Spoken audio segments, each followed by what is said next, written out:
Olá, sejam bem-vindos ao Keep It Real Real Estate Talks. Hoje o nosso convidado é um arquiteto de renome no mercado com quase 30 anos de experiência. Fundou em 2008 a RMS Arquitetos, gabinete de arquitetura de referência. Tornou-se conhecido por desenhar projetos com uma forte base conceptual ajustada às necessidades e aspirações específicas de cada cliente. Atualmente, a carteira de projetos inclui master plan, resorts e hotéis, edifícios residenciais, comerciais e casas particulares espalhadas por vários países. Bem-vindo, Rodrigo Machado Soares. Muito obrigada por ter aceito o nosso convite. Obrigado, eu. Olá, Margarida. Olá. Rodrigo, fala-nos então um pouco como é que começou esta paixão pela arquitetura. Olha, Margarida, ela não começou, ela foi aparecendo. O meu pai era engenheiro, então eu sempre quis ser engenheiro, porque adorava o meu pai e por isso queria fazer o que ele fazia. E foi no dia, e sempre fiz o percurso todo para a engenharia, e foi no dia que me fui inscrever para a faculdade que em vez de pôr a cruz em engenharia, pus em arquitetura. Pronto, cheguei a casa, o meu pai achou lindamente.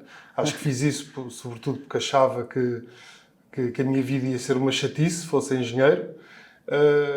E pronto, optei pela arquitetura e não foi propriamente uma paixão, foi alguma coisa foi uma coisa que eu fui descobrindo com o tempo. Porque sabia desenhar, tinha assim uma memória fotográfica para algumas coisas e gostava sem saber que gostava, mas confesso que sem prestar grande atenção ou sem fazer grande teoria à volta disso. Depois acabei o curso, sempre trabalhei durante o curso, e quando acabei o curso fui trabalhar para o Intergalp, que na altura era o maior gabinete português, e continua a ser uma grande referência, um gabinete muito profissional, dos gabinetes mais profissionalizados que existem ainda hoje em dia, e trabalhei lá por volta de 5 anos. Depois, com mais dois amigos que também trabalhavam no Intergalp, resolvemos comprar 50% de um gabinete de arquitetura. Hipotequei-me todo, foi péssimo negócio, não podia ter sido o pior negócio para mim, mas foi ótimo e aprendi imenso e, sobretudo, foi muito divertido. Mas deu-me assim relacionou-me com a profissão num sentido mais holístico, mais global, mais completo da profissão. Não só o fazer arquitetura, mas o lidar com clientes, o gerir os processos, gerir equipas, gerir financeiramente um ateliê, que não tinha grande responsabilidade nisso, mas tínhamos que acompanhar.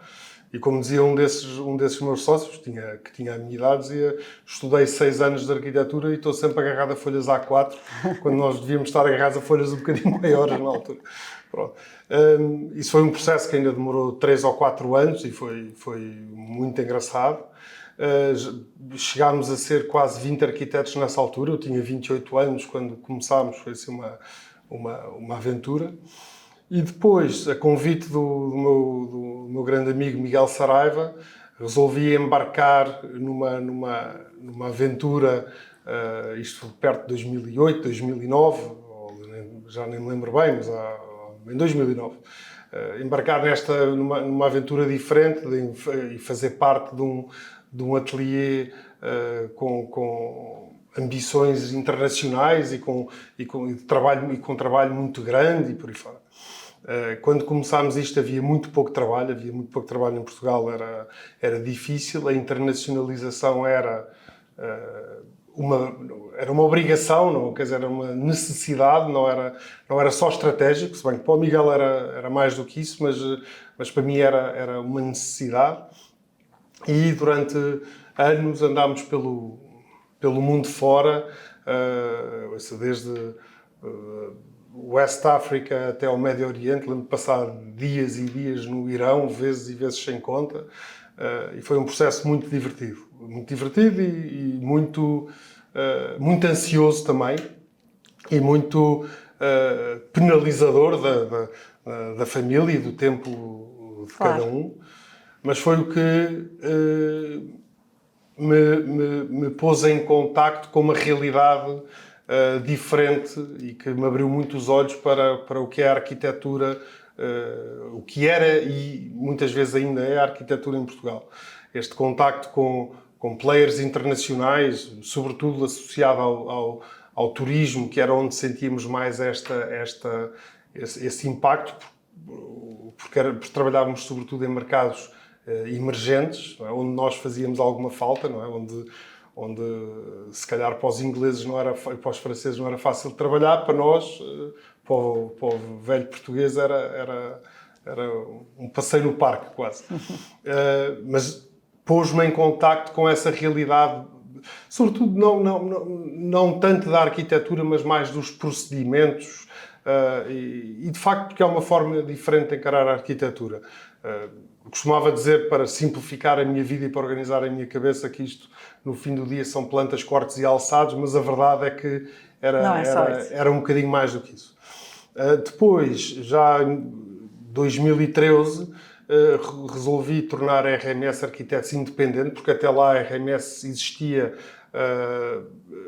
dentro da Saraiva Associados, como uma empresa parceira, mas que vendia aquela marca, e e comecei a apostar no desenvolvimento da própria marca. Isto porque queria ter a minha coisa, a Saraiva Associados, como o nome indica, era de Miguel Saraiva. Eu queria ter a minha coisa feita de uma maneira diferente.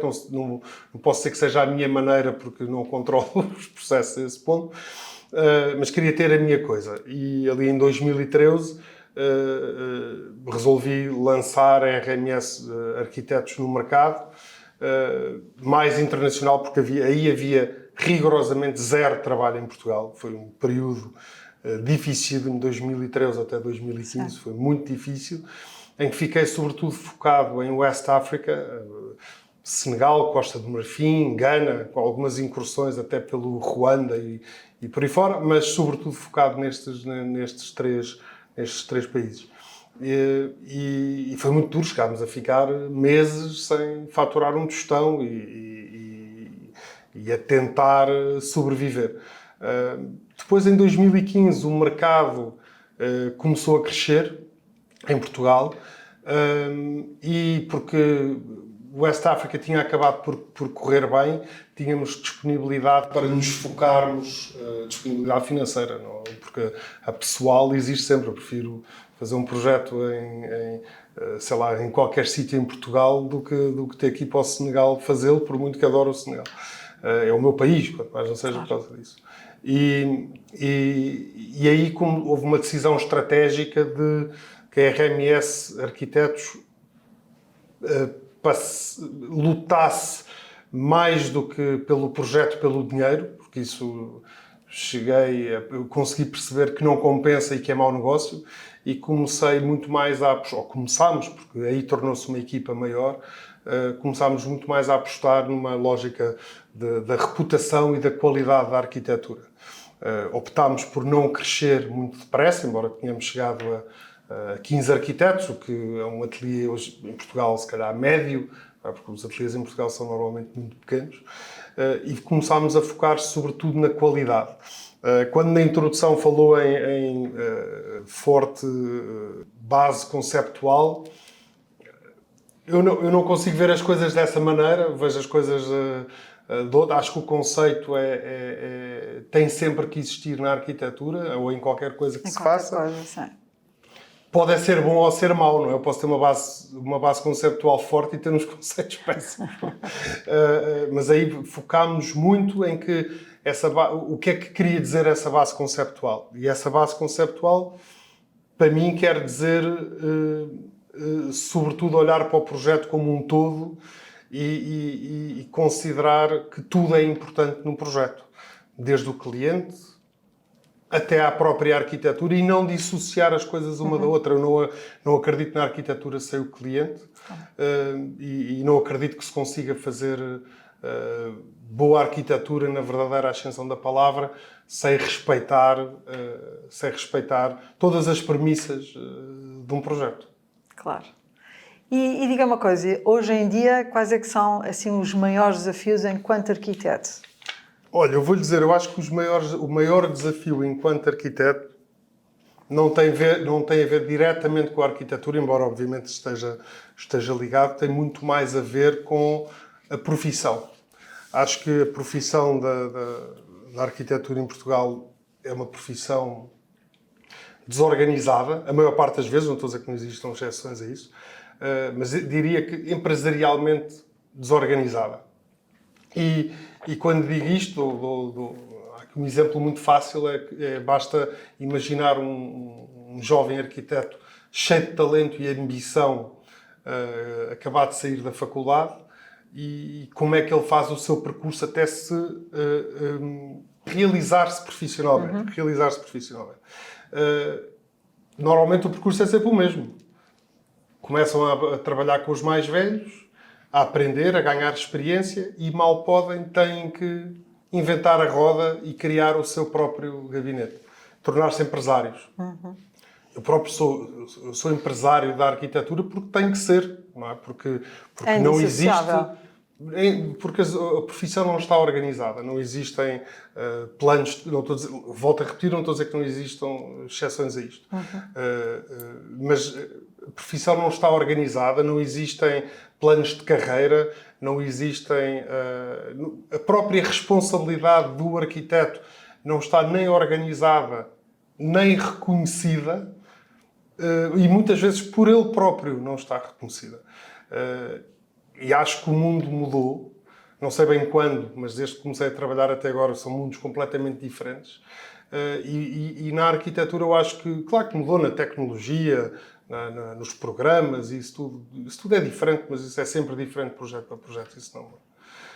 onde eu acho que mudou mesmo na arquitetura em Portugal, é no papel do arquiteto em Portugal. Porque isto que eu estou a dizer, não há aqui brilhantismo nenhum, é só olhar para o mundo civilizado. Mas tornou-se mais relevante. Tornou-se mais relevante, mas não sei se culpa nossa ou não, dos arquitetos, ou não. Sim, eu gosto de partir do pressuposto que a culpa é sempre minha. Em qualquer coisa que me aconteça, seja em que parte da minha vida isso acontecer. Acho que os arquitetos não estão preparados para a responsabilidade que têm que ter sobre os projetos e sobre a obra.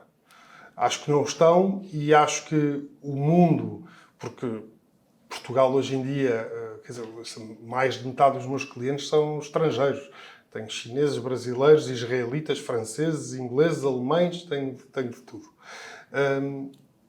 E acho que cada vez mais o arquiteto é chamado à responsabilidade sobre os seus erros, sobre as suas omissões, sobre os seus disparates, no fundo. E eu acho que nada como a necessidade para criar o engenho, e eu acho que isso vai ter que acabar por acontecer ao contrário, porque os honorários vão ter que refletir essa responsabilidade, os arquitetos, bem ou mal, vão ter que assumir essa responsabilidade, porque vão ser chamados à pedra. Somos cada vez mais obrigados a ter seguros de responsabilidade civil e por aí fora, e que têm, ou profissional que têm, e que são mesmo postos em prática. E acho que as empresas, a grande maioria das empresas portuguesas de arquitetura, e digo empresas de propósito, e não ateliês ou gabinetes, não têm capacidade para fazer face a essa responsabilidade. Não tem capacidade, não tem estrutura, não tem organização para isso. Por isso eu acho que o grande desafio da arquitetura em Portugal é a sua própria organização, mais do que o do projeto, porque todos os projetos são desafiantes. E eu costumo dizer que quando o projeto não é desafiante, é porque há alguma coisa que não estamos a fazer bem feita. Ainda assim, qual é que foi o projeto que mais o marcou e porquê? Isso é a pergunta mais difícil de todas. Quer dizer, não sei as outras, mas imagino que seja das mais difíceis de responder. Eu acho que todos os projetos marcam, e isto não é para parecer simpático com todos os clientes, mas acho que todos os clientes marcam, todos os projetos marcam. E todos os clientes marcam, bem e mal. Mas eu acho que talvez, gosto de olhar para isso de outra maneira, se calhar quais é que são os projetos que eu considero que tenham sido um ponto de viragem na RMS e e em mim também como arquiteto. Claro que a experiência hoteleira, porque estas viagens todas, este trabalho pelo mundo fora, em que a grande maioria dos projetos nem se realizaram, ainda tenho projetos de 2010 que ainda estão em obra ou que vão começar a obra agora, nomeadamente o Sheraton em Dakar, agora é que a obra vai começar. E se calhar esse foi um ótimo exemplo do que nos aproximou de uma lógica de trabalhar um bocado diferente. Lá está, são plantas, cortes e alçados, é um hotel que estamos a desenhar, um sítio maravilhoso, mas sobretudo o grande impacto tem a ver com lidar com players internacionais como a Marriott, na altura Starwood, mas como a Marriott, e como é que é os processos de aprovação, quais é que são as exigências, as programáticas financeiras, como é que tudo isto acontece, e mesmo a forma de lidar com as obras e a forma como os francófonos, neste caso, gerem os processos, que é razoavelmente diferente do que se faz cá, e acho que é um bom exemplo de um projeto que me marcou.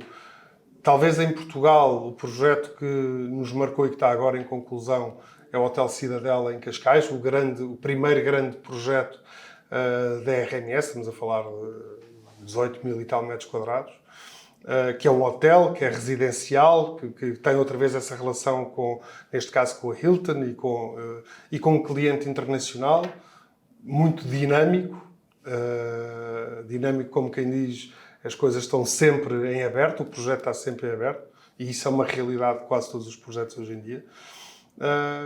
E se calhar outra experiência de projeto que ainda nem sequer começámos obra nenhuma, mas temos muitos projetos feitos, em que temos uma relação, eu acho que extraordinária com o promotor, que é na herdade do Pinheirinho, com a Vic Properties, em que fazemos muito parte da equipa, sentimos muito dentro de casa quando estamos com o cliente, e mesmo toda a equipa, não só nós, também os paisagistas, que neste caso é Topiaris, forma como toda a equipa é chamada à mesma mesa para definir lá está, um bem maior, que é o projeto todo, e depois é um projeto com uma base real muito forte, até no próprio desenho, uma identidade muito forte, muito do sítio, do terreno, e acho que o Pinheirinho é um ótimo exemplo de um projeto que, embora não tenha começado a obra sequer, até porque são muitos projetos,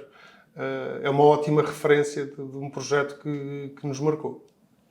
E de onde é que vem esta inspiração? Como é que é o processo criativo? O processo criativo. Há assim umas palavras que me irritam um bocadinho. Não irritam, mas que eu evito usar. Tipo, o criativo, o estético, o bom gosto. Há assim umas palavras que... Porque eu não vejo a arquitetura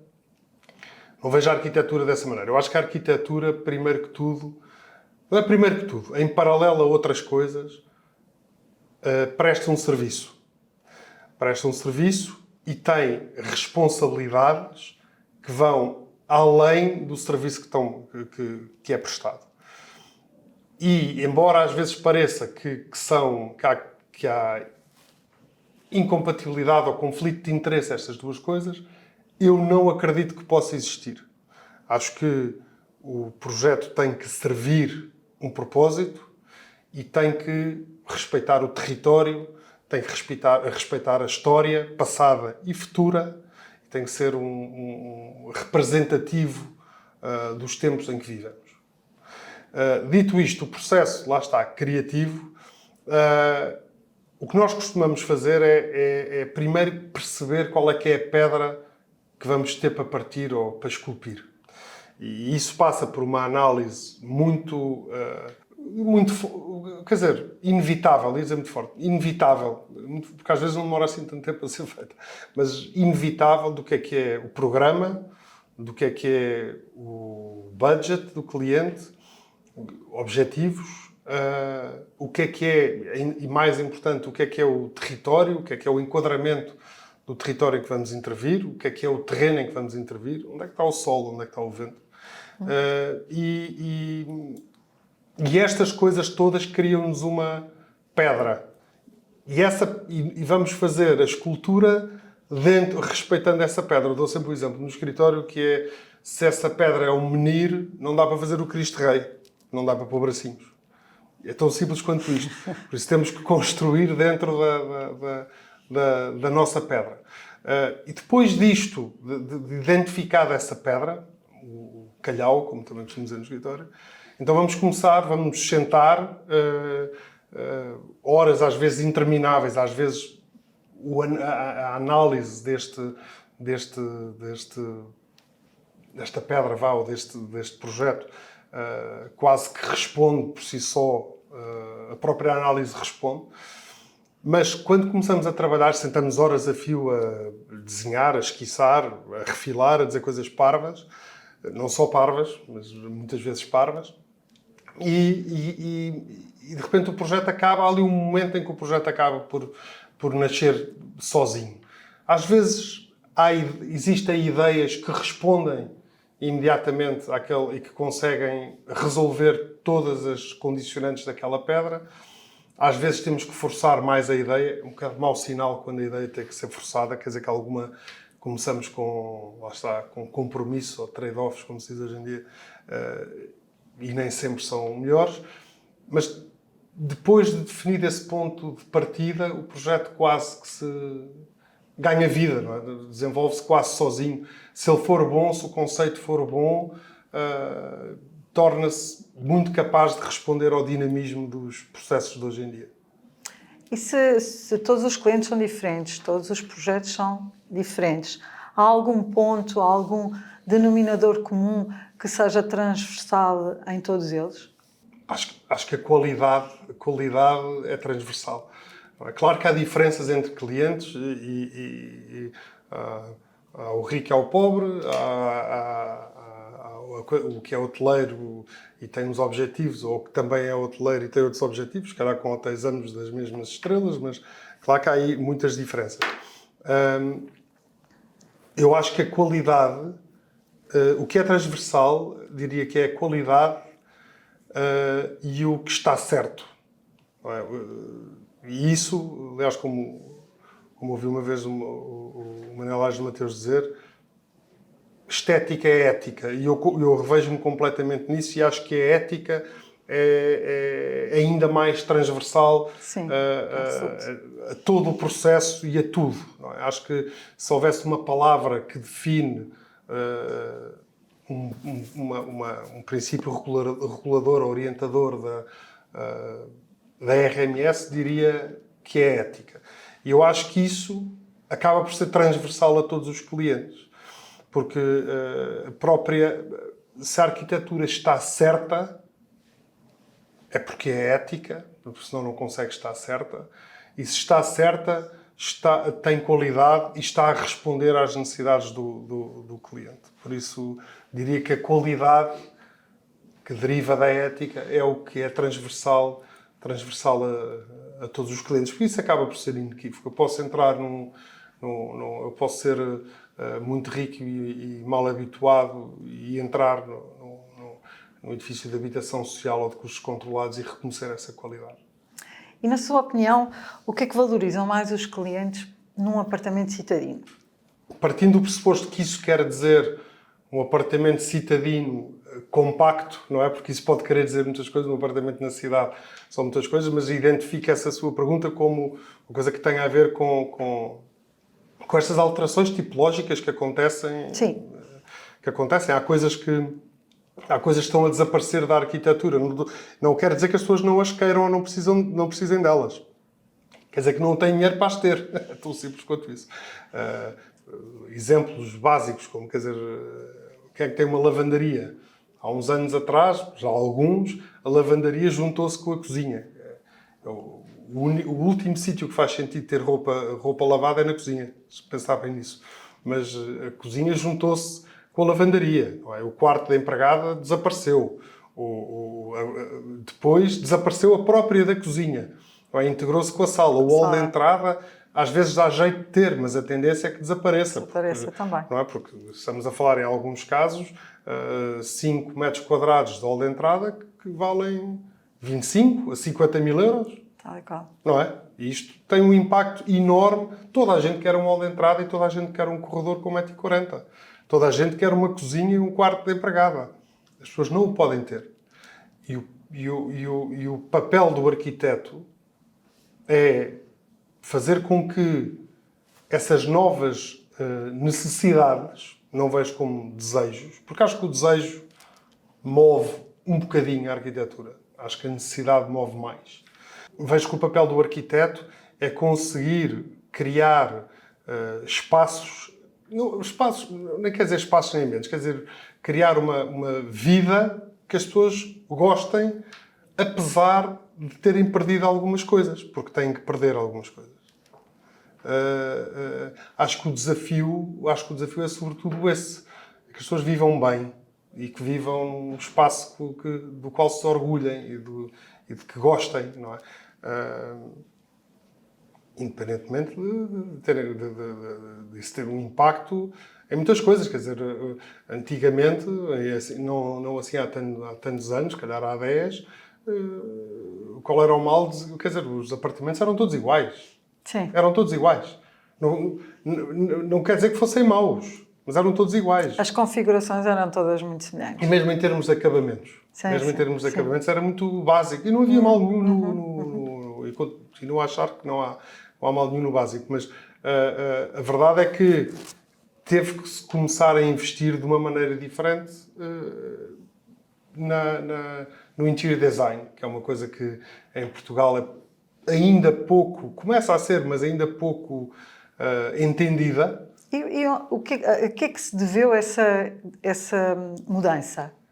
Da tipologia. E dessas preocupações que de repente as pessoas passaram a ter, que antigamente não tinham, e que era tudo um bocadinho standard. Há várias coisas que contribuem para isso. Quer dizer, primeiro há uma abertura cultural com a entrada de tantos compradores, e pessoas que emigraram para Portugal e que se mudaram para Portugal, que tinham um nível de exigência que vinha de fora diferente. O que fez com que toda a gente, incluindo os portugueses, começassem a percepcionar essa diferença. E começar a exigi-la, com todo o direito, para eles próprios. Outra tem a ver com questões mesmo práticas. Se eu agora tenho a cozinha na sala, já não dá para ser a cozinha do IKEA, não é? Havia aqui mas acho que são as duas coisas, não é? E também, quase num registro de compensação pronto, tirei-te a lavandaria, tirei-te a cozinha, agora toma lá uma porta até ao teto com umas sancas e não sei o quê, e uns apainelados. Pronto, não acho mal nenhum, acho que isso tem muito valor e dá riqueza aos projetos. E quais é que são, assim, as principais preocupações enquanto arquiteto quando desenvolve cada projeto? As grandes preocupações têm a ver sempre com tornar o projeto uma coisa real, de qualidade e que responda às necessidades, desejo do cliente. Do cliente e do território, lá está, sem nunca esquecer esta responsabilidade. Eu acho que é muito importante a relação com o cliente. Se falarmos aqui um bocado lá está, talvez de procedimento, não é? Porque, não repetir a história da pedra, mas como é que depois isto é levado a bom porto? Eu acredito muito numa relação num procedimento de metro a metro, de muita proximidade com o cliente. Por várias razões. Porque há uma questão que é muito importante na nossa profissão, que tem a ver com o que é de facto importante no que nós fazemos e aliás, qual é que é o tempo que nós levamos ou disponibilizamos para o que é de facto importante e qual é que é o tempo que nós disponibilizamos para mostrar que nos preocupamos com essa mesma importância.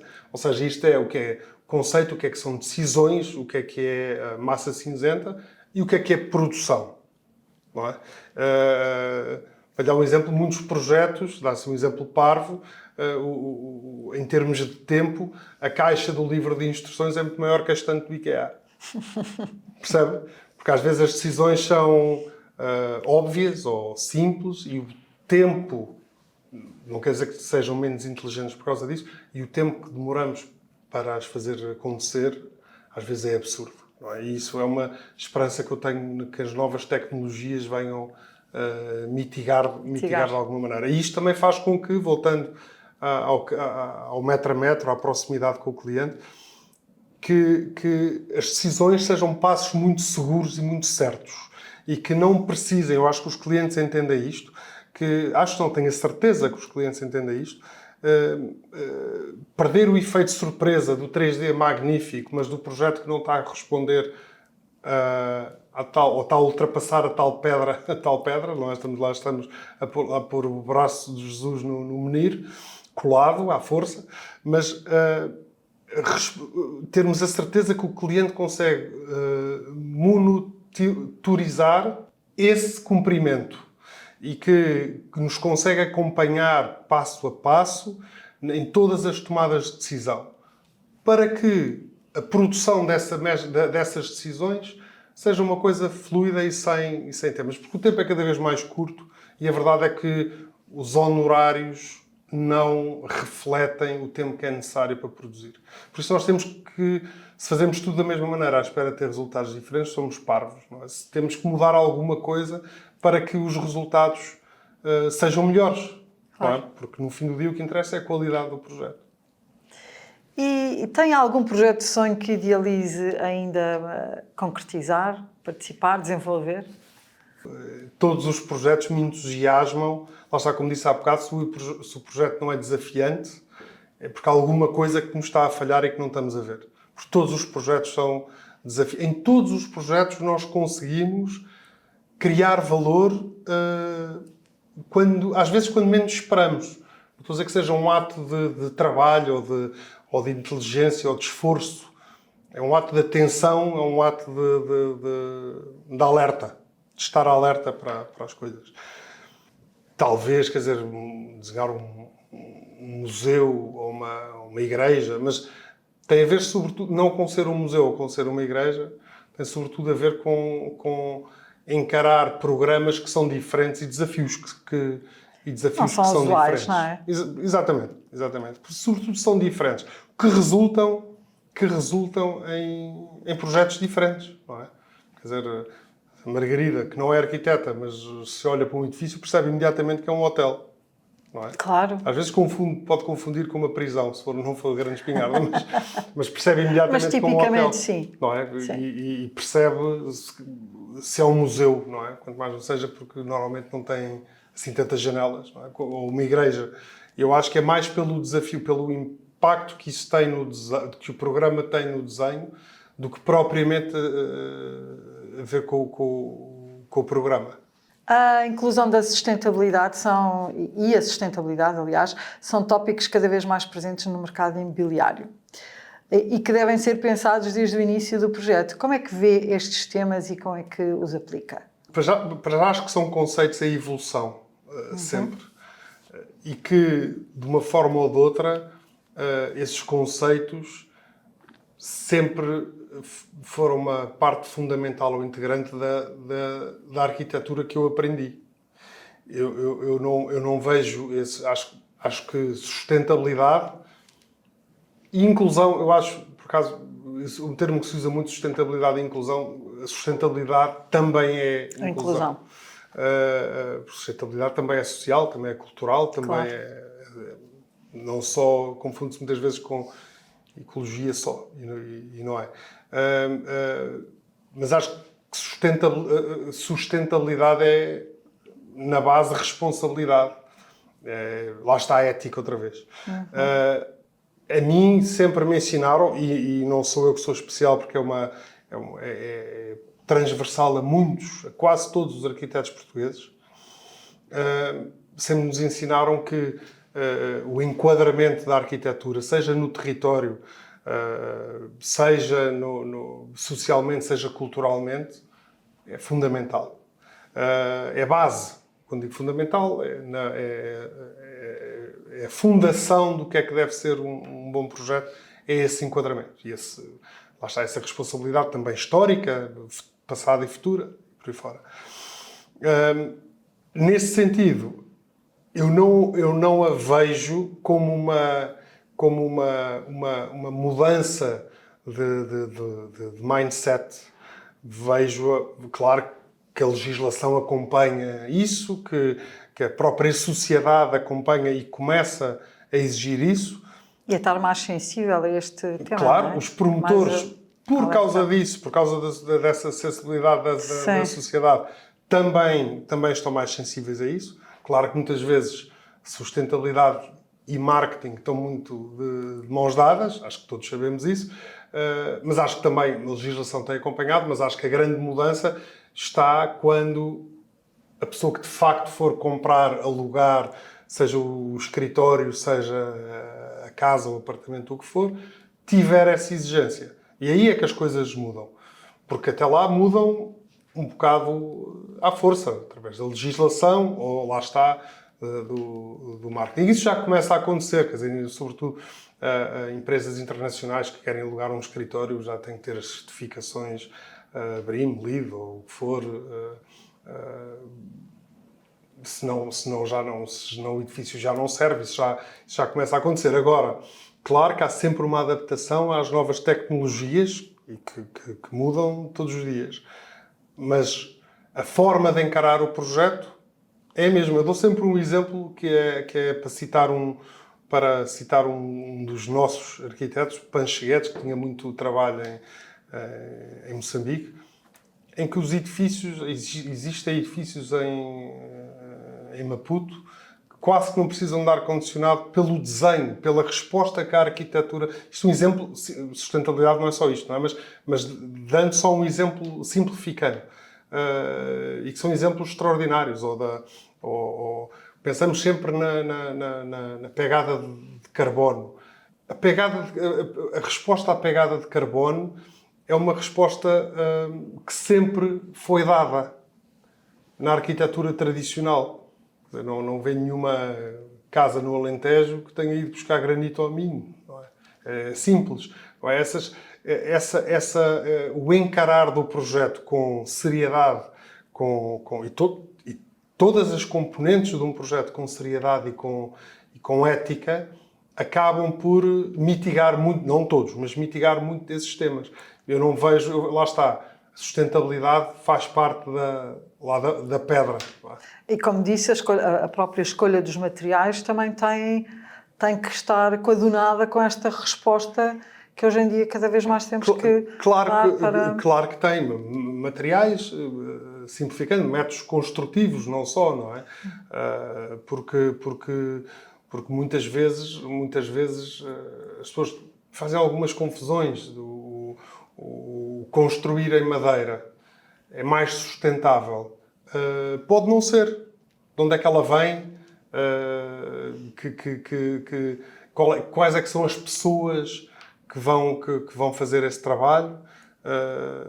Às vezes pode não ser a melhor solução. Isso é uma análise que tem que ser feita não só pelos arquitetos, por toda a gente envolvida no projeto, desde os engenheiros ao promotor, aos project managers, a toda a gente, e analisar como deve ser isso. Não é? Às vezes podemos até tentar ir buscar um material que até vem de muito longe,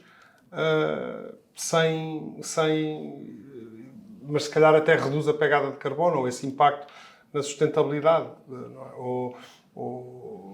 Por exemplo, ainda no outro dia tinha esta ideia de que tínhamos um cliente muito aberto e que podíamos fazer uma casa toda em betão branco. O betão branco, para ser feito, obriga a uma distância máxima da central de betão até à obra. Era completamente insustentável. Quase que tínhamos que criar uma central de betão para fazer a casa. São esse tipo de coisas. Não é só o que é... Às vezes há muitas coisas que são aparentes, não é? Também que se reflete no marketing, não é? Mas é um processo mais profundo, mas lá está outra vez, deriva da ética. Bom, para finalizar a nossa conversa, perguntava-lhe quais é que são as tendências da arquitetura. O que é que podemos esperar nos próximos anos em Portugal e, na verdade, no mundo? Porque exatamente, estar um todos exercício de adivinhação. O que é que espera? O que é que prevê? Ora, eu tenho visto muitas mudanças ao longo da minha carreira. Tenho visto que eu quando comecei a trabalhar foi em 95, o que é que foi? Ainda estava na faculdade, ainda nos estávamos a desprender do português suave. Tínhamos uma dificuldade enorme em conseguir fazer uma casa que não tivesse um telhado, não é? Porque essas coisas são enraizadas e são muito mais do que estéticas, não é? Quase as pessoas fugiam do estímulo na arquitetura, sobretudo na arquitetura mais privada. Quase que estava normalizado, não era? Era normalizado, quer dizer, a telha dava ali um sentimento Sim. de conforto às pessoas, sem o qual, aliás, tive uma das primeiras casas que desenhei, já estávamos quase a começar a obra quando o cliente percebeu que não havia telhado. Que foi um bocado tarde, mas pronto. Mas tenho visto aí uma grande evolução e isto é sempre feito com reações ao que se passa, não é? Não são propriamente linhas estratégicas que se decidem, não é? Acho que quando começámos a fugir de português suave, caímos muito, todos nós, não me ponho fora disso, caímos muito no fantástico, no projeto malandro ou no fachadismo, quer dizer, a coisa tem que ter ali alguma coisa especial. Eu acho que o caminho, neste momento, e começa-se a ver, é sobretudo um caminho para a simplicidade, para a verdade das coisas. E acho que as pessoas percebem e respeitam mais isso e percebem que finalmente começam a perceber que a simplicidade não exclui a complexidade, não exclui o estímulo, não exclui um projeto extraordinário e não exclui a arte. Porque a arte existe existe na arquitetura. E eu acho que é quase uma inevitabilidade da arquitetura. Pode haver arquitetos que não têm que têm uma componente artística mais forte ou mais suave, mas eu acho que a arte, quer dizer, existe em toda a gente, às vezes para o bem, às vezes para o mal, mas existe em toda a gente e é quase inevitável. Mas acho que o caminho é este, é um caminho de simplificação. Houve aqui, em Portugal, ainda existe muito, mas uma vontade muito grande de seguir as tendências dos star architects internacionais, em que vivemos no mundo não é do fantástico, mas é no mundo do extraordinário. E às vezes, não é às vezes, eu diria que a maior parte das vezes a boa arquitetura é o oposto disso. É a coisa que se enquadra, é a coisa que reage, lá está, ao território, ou à rua, em que se insere, não deixando nunca de ser uma marca do seu tempo. Lá está a responsabilidade com a história futura e não só com a história passada, porque a responsabilidade com a história futura existe, não é? Se nós entrarmos numa Lisboa que muitas vezes acontece do pastichismo, o que é que acontece daqui a 100 anos, não é? O que é aquela rua? O que é que representa de facto aquela rua? O que é que representa a passagem dos tempos por aquela rua? Isto já acontece em algumas ruas de Lisboa. Não dramaticamente, mas acontece e muitas vezes são até as próprias entidades que assim o exigem. Não quero falar sobre isso, senão depois nunca mais aprovo projeto nenhum. Mas acho que o caminho da ética e da verdade na arquitetura, com total independência de não perder essas valências, acho que é o caminho. Acho que é sobretudo a verdade na arquitetura.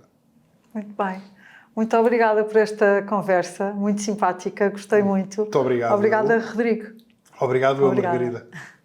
Para vocês que nos ouviram, comentem, façam as vossas perguntas, sugiram quem gostariam de ver connosco à conversa na próxima edição do Keep It Real Real Estate Talks. Até breve.